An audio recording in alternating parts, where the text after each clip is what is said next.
Shalom, selamat berjumpa saudara-saudara yang kekasih dalam Yesus Kristus. Nama saya Alwin Simanjuntak, dan melalui channel YouTube ini saya ingin mengajak kita untuk mempelajari pelajaran Sekolah Sabat, di mana pada saat ini kita telah tiba pada pelajaran yang ke-10. Judul dari pelajaran Sekolah Sabat yang ke-10 adalah Suami dan Istri Bersama di Salib. Sebelum kita memulai pelajaran kita, mari kita sama-sama berdoa. Bapa kami yang bersemayam dalam surga, kami datang kepadamu Tuhan. Terima kasih atas kesempatan yang indah kami boleh mempelajari firman Tuhan. Tuhan, kiranya kirimkan Roh Suci Tuhan untuk menerangi hati dan pikiran kami. Biarlah pelajaran yang akan kami pelajari boleh menguatkan iman kami, boleh mendekatkan kami kepada Tuhan, dan kami boleh mengerti akan maksud dan rencana Tuhan dalam kehidupan kami, baik secara pribadi maupun secara rumah tangga. Terima kasih Tuhan, dalam nama Tuhan Yesus kami berdoa. Amin. Saudara-saudara, ayat hafalan pelajaran yang ke-10 ini berasal dari buku Efesus pasal yang ke-5. Akan saya bacakan mulai dari ayat yang ke-25 sampai yang ke-27. Hai suami, kasihilah istrimu sebagaimana Kristus telah mengasihi jemaat dan telah menyerahkan dirinya baginya untuk menguduskannya sesudah ia menyucikannya dengan memandikannya dengan air dan firman, supaya dengan demikian ia menempatkan jemaat di hadapan dirinya dengan cemerlang, tanpa cacat atau kerut atau yang serupa itu, tetapi supaya jemaat kudus dan tidak bercela. Nah, saudara-saudara, sekali lagi pelajaran Sekolah Sabat kita ini berbicara mengenai hubungan antara suami dan istri. Dan kita akan lihat melalui pelajaran Sekolah Sabat ini apa yang dimaksud melalui pelajaran ini mengenai hubungan antara suami dan istri. Bagaimana nasihat Alkitab melalui pelajaran Sekolah Sabat ini mengenai apa yang terjadi seharusnya dalam hubungan antara suami dan istri. Apa peran masing-masing, baik suami maupun istri, di dalam rumah tangga. Inilah hal-hal yang akan kita pelajari melalui pelajaran Sekolah Sabat kita, saudara-saudara. Dan mari kita langsung mulai dengan melihat kepada pelajaran hari Minggu, yaitu nasihat untuk istri Kristen.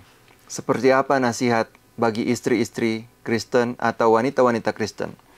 Mari kita lihat tulisan Rasul Paulus dalam buku 1 Timotius pasal 2 ayat 9 dan 10.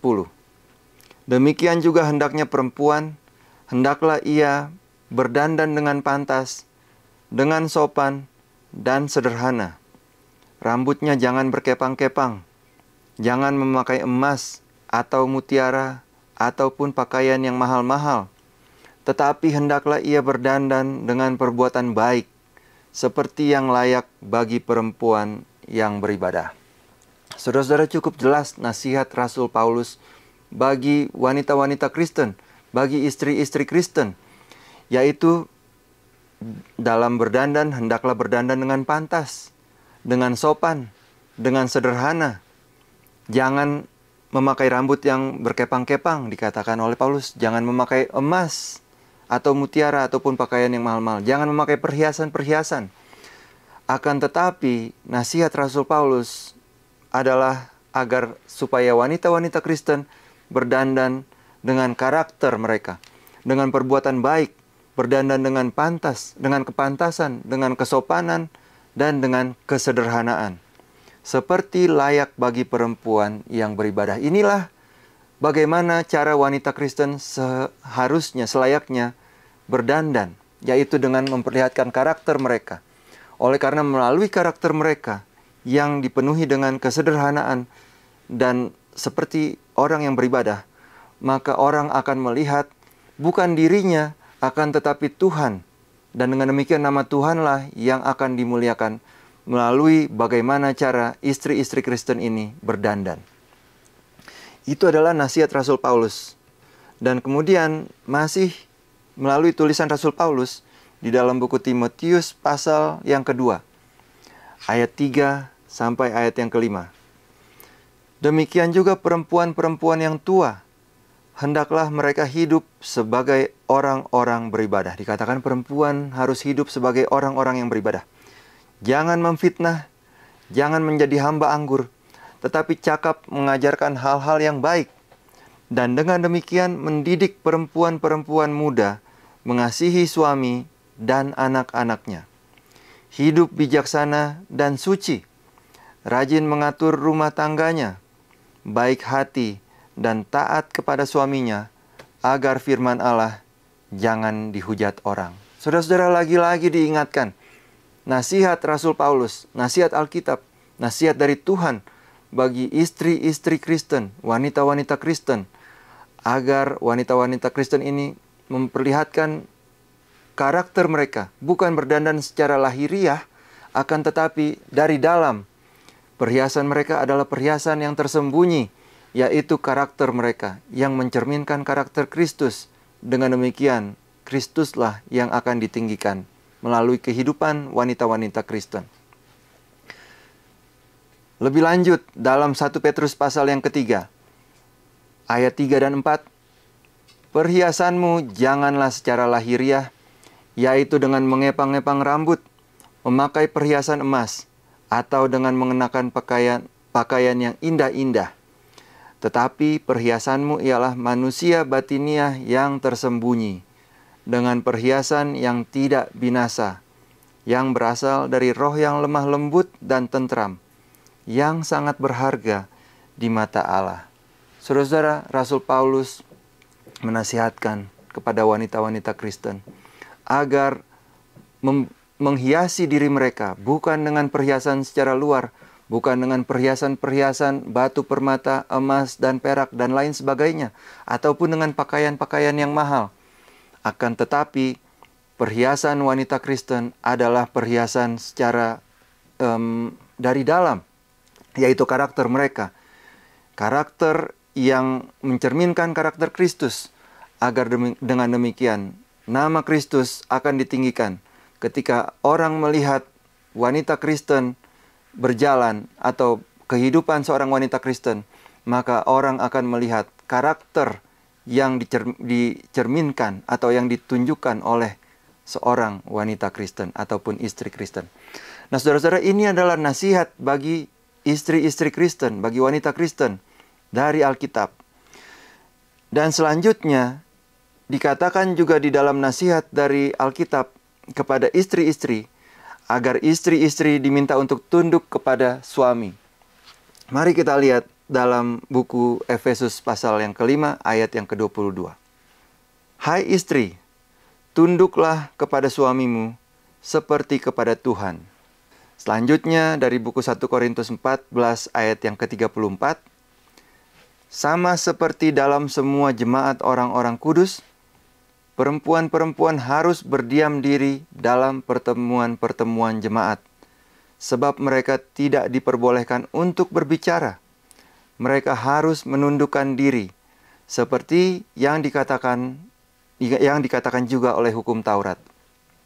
Dikatakan bahwa wanita Kristen, istri-istri Kristen harus tunduk kepada suami, harus menundukkan diri, harus tunduk kepada suami mereka. 1 Timotius 2 ayat 11. Seharusnya lah perempuan berdiam diri dan menerima ajaran dengan patuh. Saudara-saudara, apa alasan Tuhan untuk meminta istri agar tunduk kepada suami? Kita juga bisa lihat jawabannya dari buku Efesus pasal yang kelima. Efesus pasal 5 ayat 23 dan 24. Karena suami adalah kepala istri, sama seperti Kristus adalah kepala jemaat. Dialah yang menyelamatkan tubuh. Karena itu, sebagaimana jemaat tunduk kepada Kristus, demikian jugalah istri kepada suami dalam segala sesuatu. Inilah alasan mengapa Tuhan meminta istri agar tunduk kepada suami. Tuhan adalah Tuhan yang teratur. Tuhan adalah Allah yang berperaturan, organized. Di dalam suatu organisasi, ada yang menjadi pemimpin.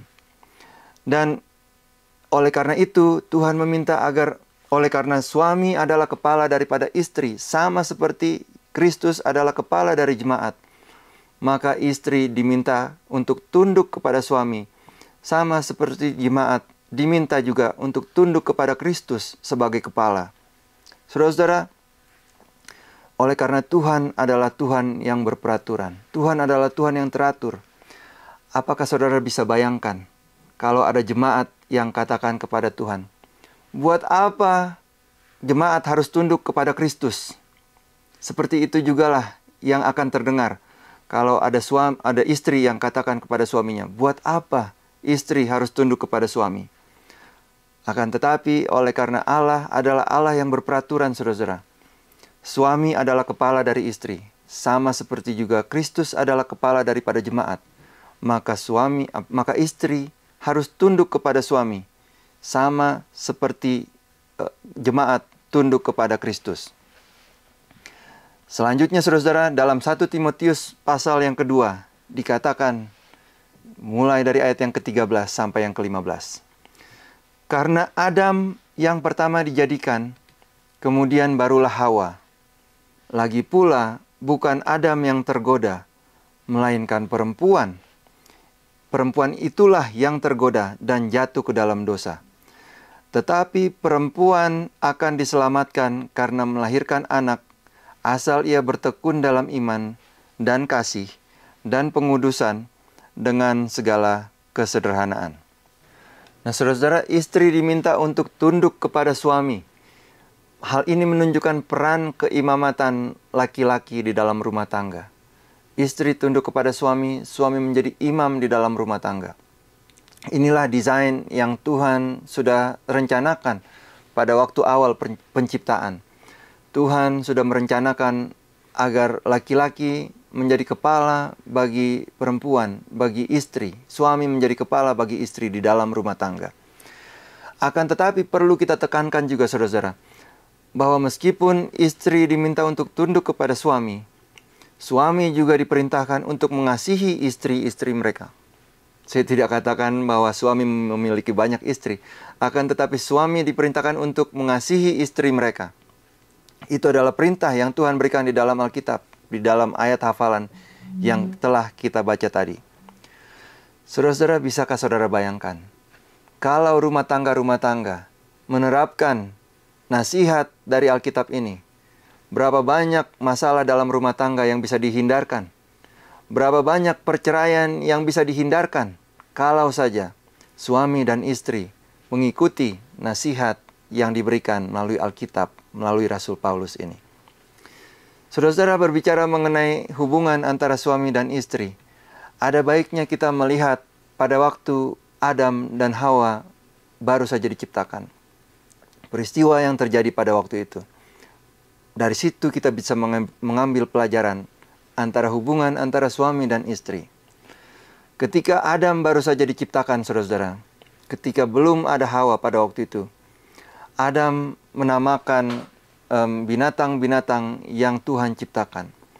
Dan dalam proses ketika Adam sedang menamakan binatang-binatang tersebut, Adam melihat dan membandingkan bahwa bagi dirinya tidak ada teman yang sepadan.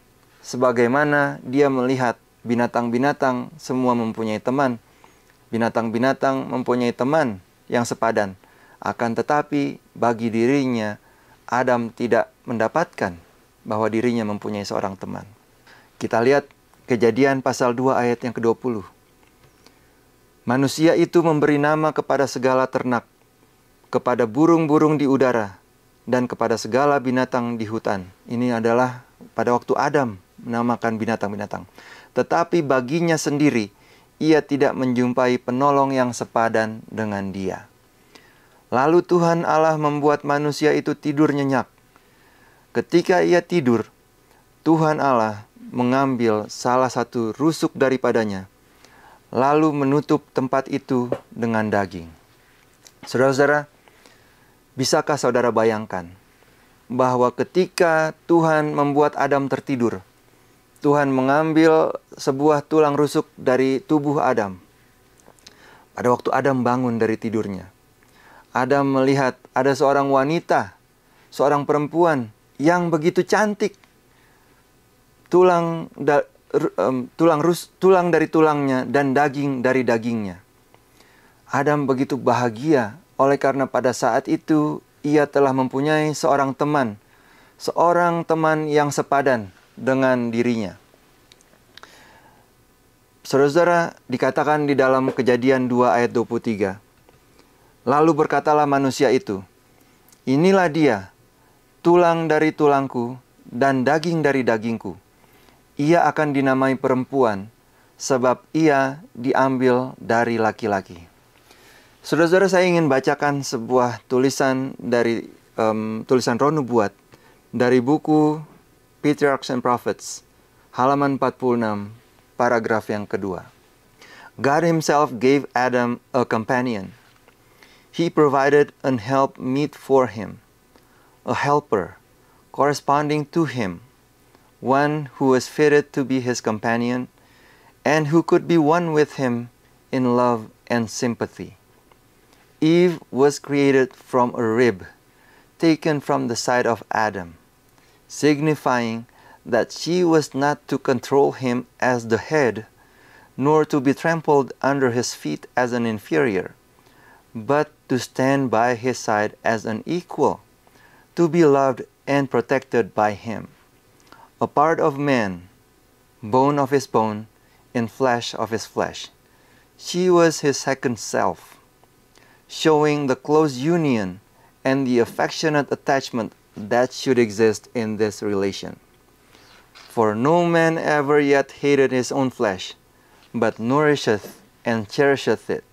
Ephesians 5:29. Therefore shall a man leave his father and his mother, and shall cleave unto his wife, and they shall be one. Saudara-saudara, inilah yang desain yang Tuhan telah ciptakan, yang Tuhan maksudkan pada waktu Tuhan menciptakan laki-laki dan perempuan, di mana perempuan diambil dari tulang rusuk laki-laki, menunjukkan bahwa perempuan itu sepadan dari tulang rusuk, yaitu harus berada di sisi daripada perempuan, harus berada di sisi daripada laki-laki sebagai teman yang sepadan, bukan di bawah untuk diinjak-injak, bukan juga di atas untuk memerintah, akan tetapi sebagai penolong yang sepadan. Itulah rencana Tuhan ketika Tuhan menciptakan manusia, laki-laki dan perempuan.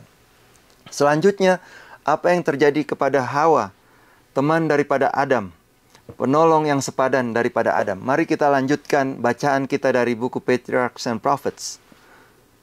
Patriarchs and Prophets, halaman 53, paragraf yang kelima.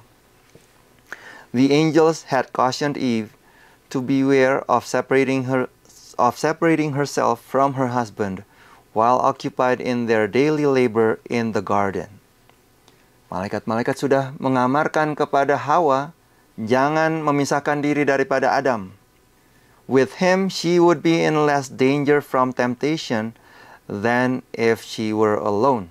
Saudara-saudara, ketika Hawa berada bersama-sama dengan Adam, maka Hawa akan berada dalam posisi yang tidak lebih berbahaya untuk melawan godaan setan daripada kalau ia sendirian tanpa suaminya. But absorbed in her pleasing task, she unconsciously wandered from his side.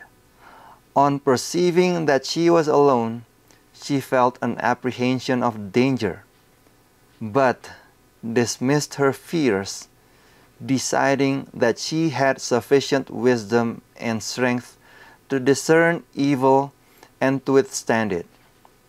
Unmindful of the angel's caution, she soon found herself gazing with mingled curiosity and admiration upon the forbidden tree.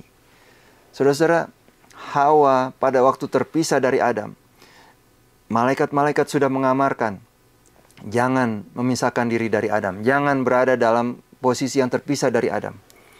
Akan tetapi, dikatakan di dalam tulisan Roh Nubuat, Hawa merasa bahwa dia memiliki hikmat yang cukup, kekuatan yang cukup untuk menghadapi bahaya, bahwa dia akan sanggup menghadapi bahaya sendirian. Sehingga dikatakan, she was unmindful of the angel's caution. Hawa tidak mempedulikan nasihat dari malaikat. Dikatakan bahwa she soon found herself gazing with mingled curiosity. and admiration upon the forbidden tree. Ketika Hawa mengabaikan nasihat malaikat untuk berada di sisi Adam, Hawa berada sendirian seorang diri. Dia kemudian merasa tertarik ketika dia memandang kepada pohon yang Tuhan telah larang untuk dimakan buahnya. Bisa kita katakan saudara-saudara bahwa Hawa sok tahu. Dia oblivious, dia percaya diri. Dia tidak tahu bahaya. Kita lanjutkan bacaan kita. The fruit was very beautiful, and she questioned with herself why God had withheld it from them. Now was the tempter's opportunity, as if he were able to discern the workings of her mind. He addressed her, Yea, hath God said, Ye shall not eat of every tree of the garden. Eve was surprised and startled as she thus seemed to hear the echo of her thoughts. But the serpent continued in a musical voice, with subtle praise of her surpassing loveliness, and his words were not displeasing. Instead of fleeing from the spot, she lingered wonderingly to hear a serpent speak. Gantinya Hawa kabur cepat-cepat ketika ada bahaya mengancam, ada godaan dari setan. Hawa dikatakan dia linger. She lingered wonderingly to hear a serpent speak. Kok bisa ada ular berbicara, dikatakan di situ. Had she been addressed by a being like the angels, her fears would have been excited. But she had no thought that the fascinating serpent could become the medium of the fallen. Hawa tidak sadar, dia tidak berpikir bahwa ular ini ternyata sedang dipakai oleh setan sebagai sarana untuk menipu dirinya. Kembali lagi kita diingatkan akan ayat yang tadi telah kita baca di dalam 1 Timotius 2 ayat 14, bahwa lagi pula bukan Adam yang tergoda. Kalau di dalam bahasa Inggrisnya dikatakan Adam was not deceived, melainkan perempuan itulah yang tergoda. Itu yang dikatakan saudara-saudara. Hawa berjalan sendirian, dan sendirian di sini tidak hanya bermaksud sebagai sendirian secara literal, secara jarak. Akan tetapi Hawa seharusnya berada pada posisi bersama-sama dengan suaminya. Oleh karena ketika dia bersama-sama dengan suaminya, maka dia akan berada dalam bahaya yang lebih kecil dibanding kalau dia berjalan sendirian. Dikatakan selanjutnya di dalam bacaan, Adam understood that his companion had transgressed the command of God. This regarded the only prohibition laid upon them as a test of their fidelity and love. There was a terrible struggle in his mind. He mourned that he had permitted Eve to wander from his side. But now the deed was done. He must be separated from her whose society had been his joy. Saudara-saudara, ketika Adam mendapati bahwa Hawa telah memakan buah yang dilarang untuk dimakan, Adam bergumul di situ. Apakah saya harus ikut memakan buah tersebut? Apakah saya harus ikut menanggung konsekuensi dari dosa, yaitu mati bersama-sama dengan orang yang dia begitu cintai? Adam begitu mengasihi istrinya. Dan oleh karena itulah maka Adam bergumul dengan hebat untuk memutuskan apakah dia akan menanggung konsekuensi bersama-sama dengan istrinya. Kita teruskan bacaan kita. How could he have it thus? Adam had enjoyed the companionship of God and of holy angels. He had looked upon the glory of the Creator. He understood the high destiny open to the human race should they remain faithful to God. Yet all these blessings were lost sight of in the fear of losing that one gift, which in his eyes outvalued every other. Saudara-saudara, Adam tidak sanggup membayangkan bahwa dia harus terpisah dari istrinya, dari Hawa. Dikatakan tadi bahwa all these blessings Adam menyadari bahwa kalau dia tidak harus memakan buah pengetahuan yang baik dan jahat tersebut, dia tidak akan mengalami kematian yang kedua. Maksudnya dia tidak akan mengalami kematian bersama-sama dengan Hawa. Akan tetapi, all those blessings dikatakan tidak terpikir lagi oleh dirinya. Oleh karena dia tidak bisa membayangkan harus kehilangan pemberian yang berharga, yang mana pemberian tersebut mengalahkan akan berkat-berkat yang seharusnya dia bisa terima. He did not realize that the same infinite power who had from the dust of the earth created him, a living beautiful form, and had in love given him a companion, could supply her place. He resolved to share her fate. If she must die, he would die with her. Inilah saudara-saudara keputusan yang dibuat oleh Adam. Adam tidak sanggup kehilangan istrinya Hawa, sehingga dia memutuskan untuk menanggung konsekuensi kematian bersama-sama dengan Hawa. Adam tidak memikirkan bahwa sesungguhnya Tuhan sanggup untuk menciptakan pengganti Hawa. Saudara-saudara, dalam Kejadian pasal 2 ayat 24 dikatakan, sebab itu seorang laki-laki akan meninggalkan ayahnya dan ibunya dan bersatu dengan istrinya, sehingga keduanya menjadi satu daging.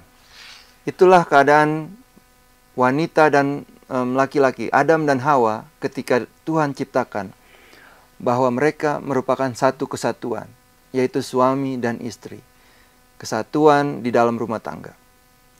Saudara-saudara, antara Kristus dan Bapa juga merupakan satu kesatuan. Kita lihat Yohanes 10 ayat 30. Di dalam Yohanes 10 ayat 30 dikatakan bahwa aku dan Bapa adalah satu.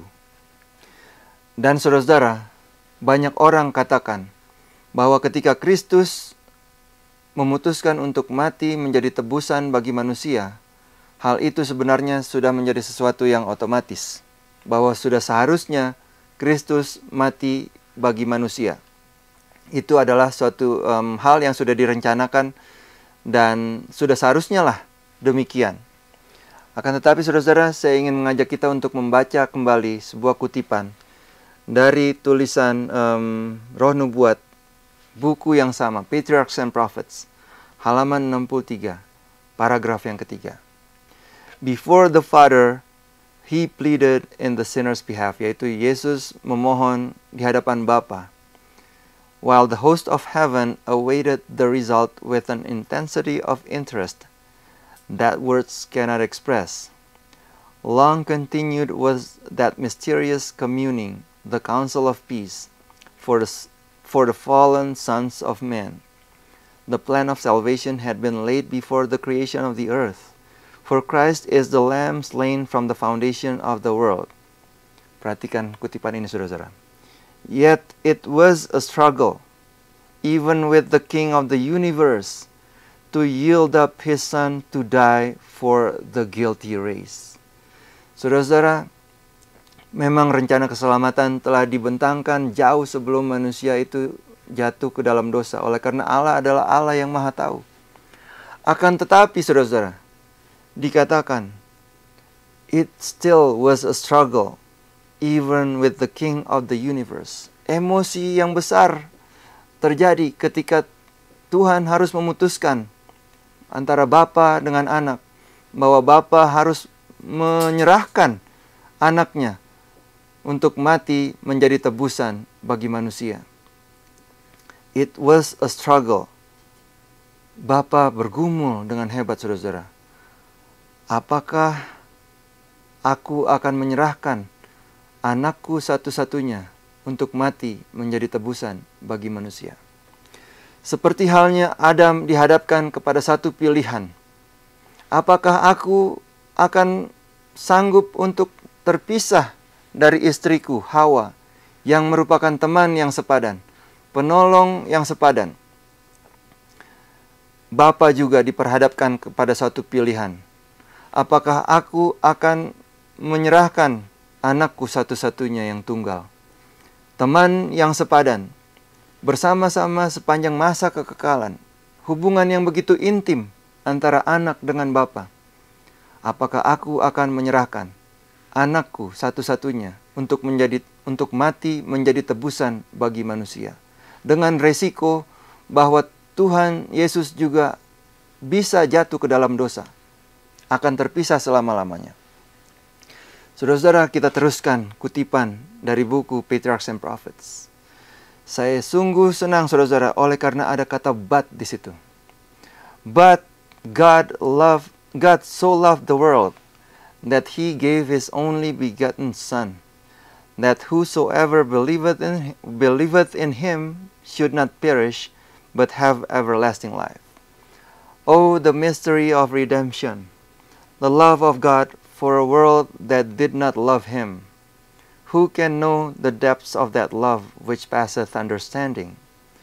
Through endless ages, immortal minds seeking to comprehend the mystery of that incomprehensible love will wonder and adore. Saudara-saudara, Bapa tidak melakukan apa yang dilakukan oleh Adam ketika Adam lebih memutuskan untuk bersama-sama dengan istrinya. Dan Yesus tidak melakukan apa yang dilakukan oleh Hawa ketika Hawa memutuskan bahwa dia sanggup untuk berjalan sendiri, bahwa dia memiliki hikmat dan kebijaksanaan sendiri, sanggup untuk berada sendirian terpisah dari suaminya. Akan tetapi Yesus tunduk kepada Allah Bapa, sepenuhnya Yesus tunduk kepada kehendak Bapa. Kita baca di dalam Filipi 2 ayat 5-8. Hendaklah kamu dalam hidupmu bersama menaruh pikiran dan perasaan yang terdapat juga dalam Kristus Yesus, yang walaupun dalam rupa Allah, tidak menganggap kesetaraan dengan Allah itu sebagai milik yang harus dipertahankan, melainkan telah mengosongkan dirinya sendiri, dan mengambil rupa seorang hamba, dan menjadi sama dengan manusia. Dan dalam keadaan sebagai manusia, ia telah merendahkan dirinya, dan taat, atau dengan kata lain, tunduk, sampai mati, bahkan sampai mati di kayu salib. Saudara-saudara, kesatuan antara suami dan istri harus melambangkan kesatuan antara Kristus dan Bapa. Satu dalam karakter, satu dalam sifat, dan satu dalam misi. Saudara-saudara, mari kita lanjutkan pelajaran kita bahwa gereja adalah sebagai mempelai wanita daripada Kristus. Di dalam 2 Korintus 11 ayat yang kedua dikatakan, sebab aku cemburu kepada kamu dengan cemburu ilahi, karena telah mempertunangkan kamu kepada satu laki-laki untuk membawa kamu sebagai perawan suci kepada Kristus. Ini adalah alasan mengapa dikatakan bahwa gereja adalah sebagai mempelai wanita bagi Kristus.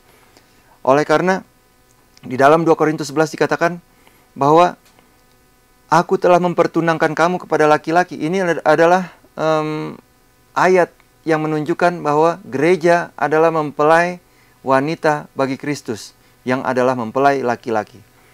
Selanjutnya kita lihat juga di dalam buku Efesus pasal yang kelima, ayat 25-27.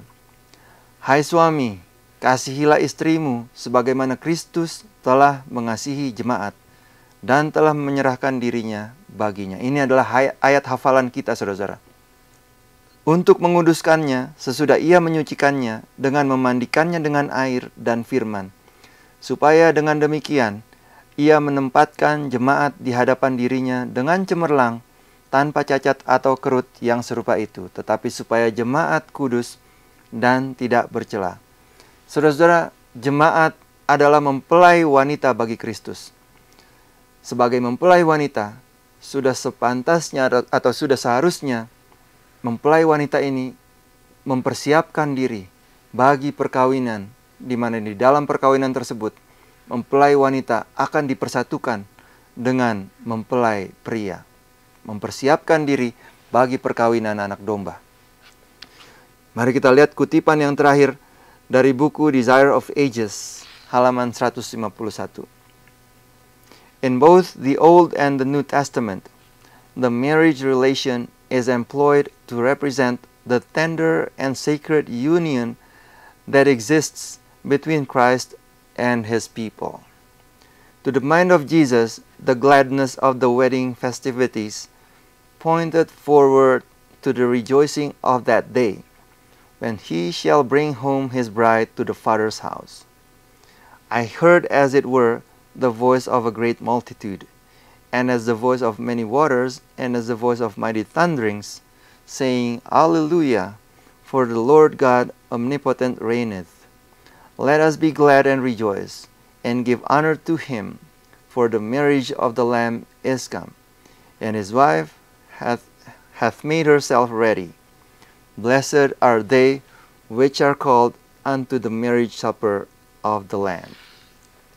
Saudara-saudaraku, sebagaimana mempelai wanita dan mempelai laki-laki keduanya saling mencintai, ada hubungan cinta kasih di situ. Ada hubungan kasih yang dalam antara laki-laki dan perempuan, antara mempelai laki-laki dengan mempelai perempuan. Dan kedua-duanya sama-sama menantikan akan saatnya di mana mempelai laki-laki dan mempelai perempuan akan dipersatukan dalam satu pernikahan yang kudus. Bukan mempelai wanita namanya, saudara-saudara, kalau tidak menanti-nantikan akan harinya di mana ia akan dipersatukan dengan mempelai laki-laki.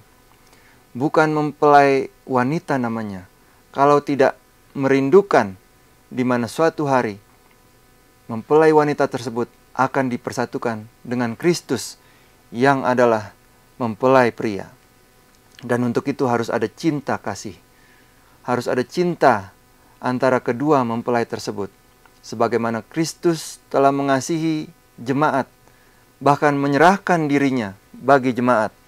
Demikian juga saudara-saudara, kita suami juga harus mengasihi istrinya, dikatakan. Bahkan sampai harus menyerahkan dirinya bagi istrinya. Itulah wujud cinta kasih antara suami terhadap istri yang melambangkan cinta kasih antara Kristus dengan jemaat dan jemaat dengan Kristus. Jemaat dan Kristus sama-sama menantikan harinya di mana keduanya akan dipersatukan dalam suatu ikatan pernikahan, dalam pernikahan yang kudus ketika Kristus datang sebagai mempelai laki-laki yang akan menjemput jemaat sebagai mempelai wanita untuk bersama-sama hidup di dalam kerajaan yang kekal, tinggal bersama-sama sepanjang masa kekekalan. Saudara-saudara, ini adalah pelajaran kita pada pelajaran yang ke-10 ini. Semoga saudara-saudara diberkati melalui pelajaran ini. Dan kita akan bertemu kembali pada Sabat yang berikut untuk mempelajari pelajaran selanjutnya. Mari kita tutup dengan berdoa. Tuhan Allah Bapa kami yang bersemayam dalam surga, terima kasih ya Tuhan. Pelajaran yang indah yang telah menunjukkan hubungan antara laki-laki dan perempuan, antara suami dan istri, yang melambangkan hubungan antara Kristus dan jemaat. Biarlah hari demi hari kasih kami kepada Kristus lebih diperdalam. Dengan demikian kami menanti-nantikan akan harinya di mana kami akan dipersatukan dengan mempelai laki-laki yaitu Kristus untuk menjemput kami boleh hidup selama-lamanya bersama dengan mempelai kami yaitu Kristus. Bapa dalam surga, berkatilah umat-umat Tuhan, berkatilah jemaat Tuhan agar kami boleh tetap setia sampai waktunya kami boleh hidup bersama-sama dengan Kristus. Terima kasih Tuhan, ampuni dosa kami, dalam nama Tuhan Yesus kami berdoa. Amin. Saudara-saudara, terima kasih untuk mengikuti pelajaran ini. Sampai berjumpa kembali pada pelajaran yang selanjutnya. Tuhan memberkati.